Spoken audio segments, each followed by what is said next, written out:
अस्सलाम वालेकुम जी। आज हम एक्सरसाइज के शॉर्ट क्वेश्चन डिस्कस करेंगे। चैप्टर आपका कंप्लीट हो गया था। इसमें कुछ ऐसे क्वेश्चन हैं जो ऑलरेडी आपने पढ़े हुए हैं, कुछ न्यू होंगे, उनको भी डिस्कस करेंगे। देखें पहला जो एमसीक्यूज वो तो होते हैं। अब दूसरा क्वेश्चन देखिए 7.2।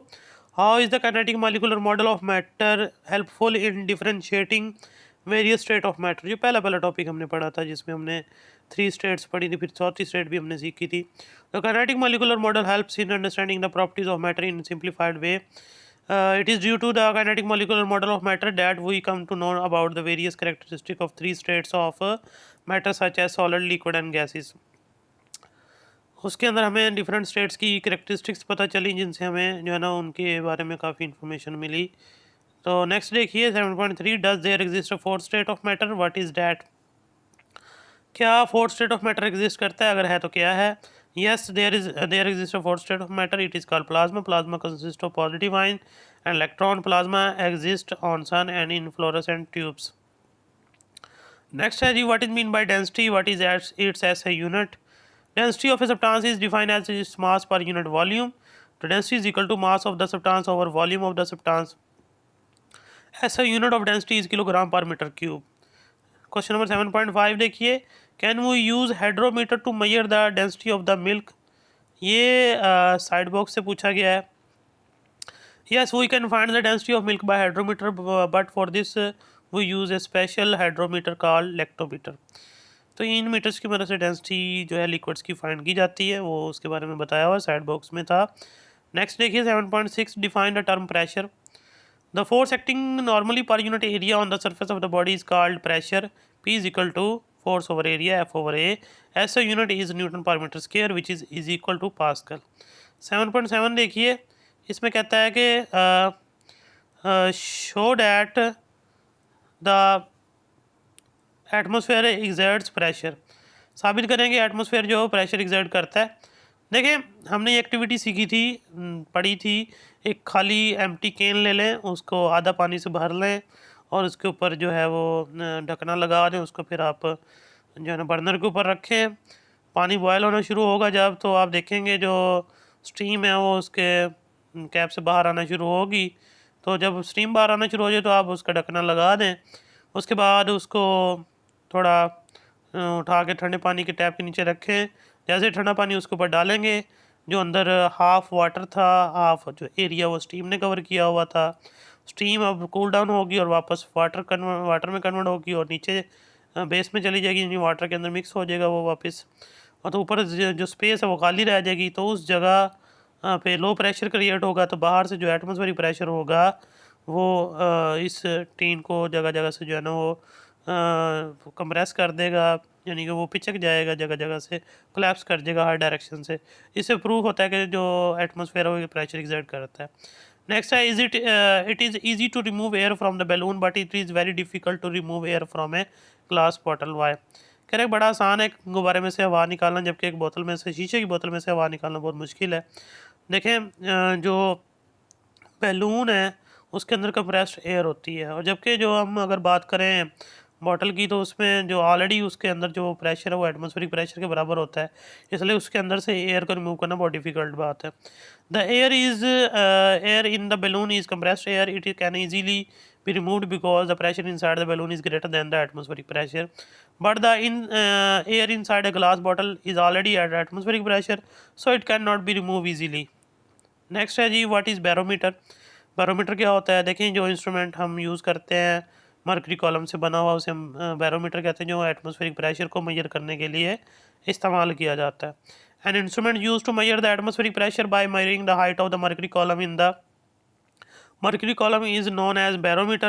One of the simple barometer is mercury barometer. It consists of a glass tube 1 meter long closed at one end. After filling it with mercury, it is inverted in a mercury trough. Next है, why is water not suitable to used in barometer। Barometer के अंदर water suit क्यों नहीं करता। देखें जो mercury है वो 13.6 time denser as compare to water.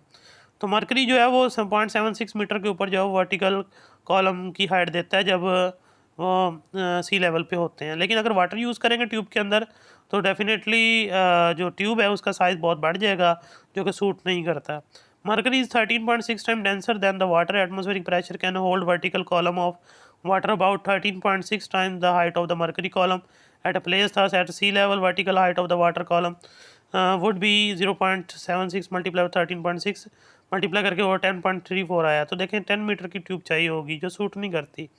Thus, a glass tube more than 10 meter long is required to make a water barometer.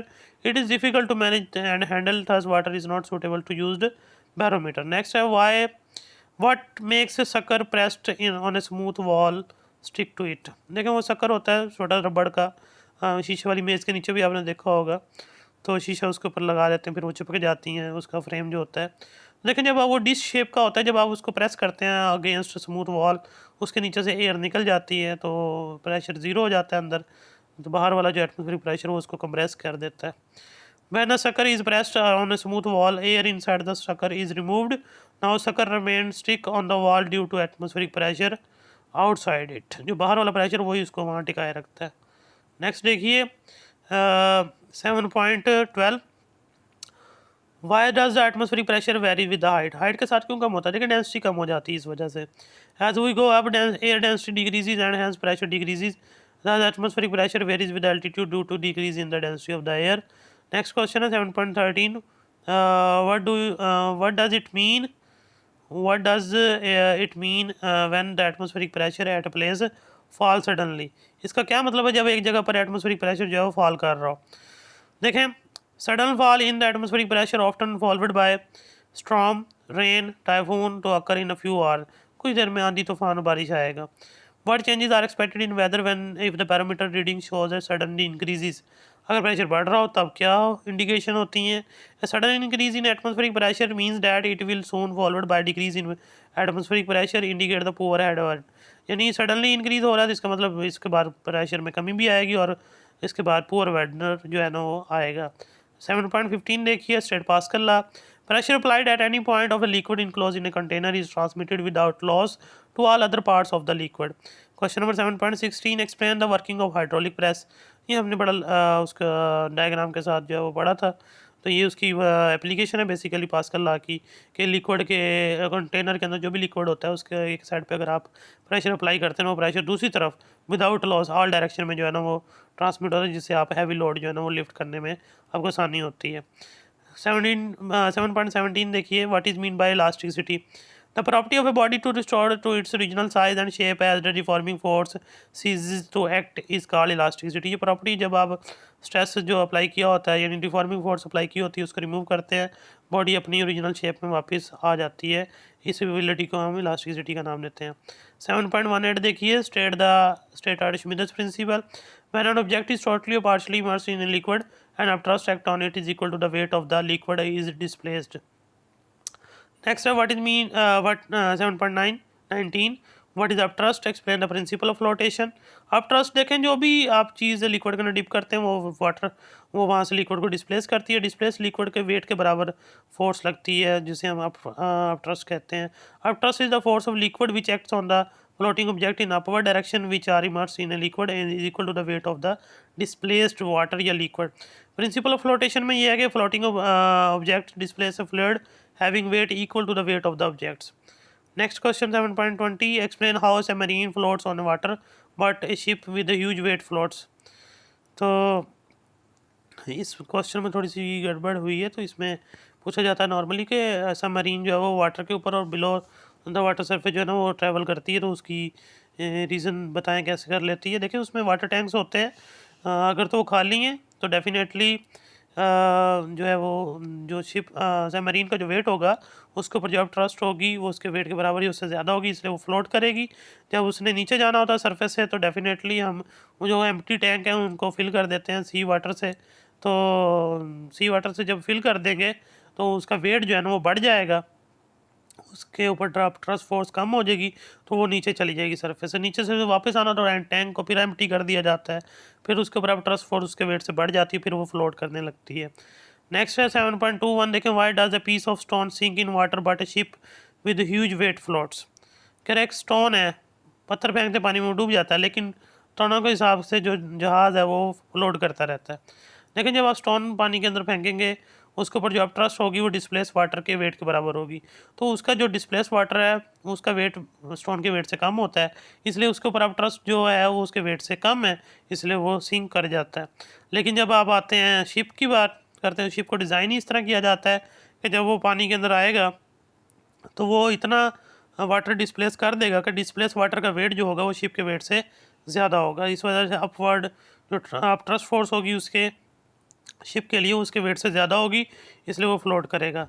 Last question देखिए, what is Hooke's law, what is mean by elastic limit. Hooke's law क्या था और elastic limit बताएं। देखें, the strain produce in a body by the stress applied to it is directly proportional to the stress within the elastic limit of the body. Stress proportional to strain, तो stress is equal to constant into strain. Stress over strain कर दें यानी strain इधर आके divide हो जाएगा। Stress over strain is equal to constant, इसे modulus of elasticity कहते हैं। इलास्टिक लिमिट क्या है? It is a limit within which body recover its original length, volume और shape after the reforming force is removed. When stress crosses this limit called elastic limit, a body is permanently deformed and is unable to restore its original state after the stress is removed।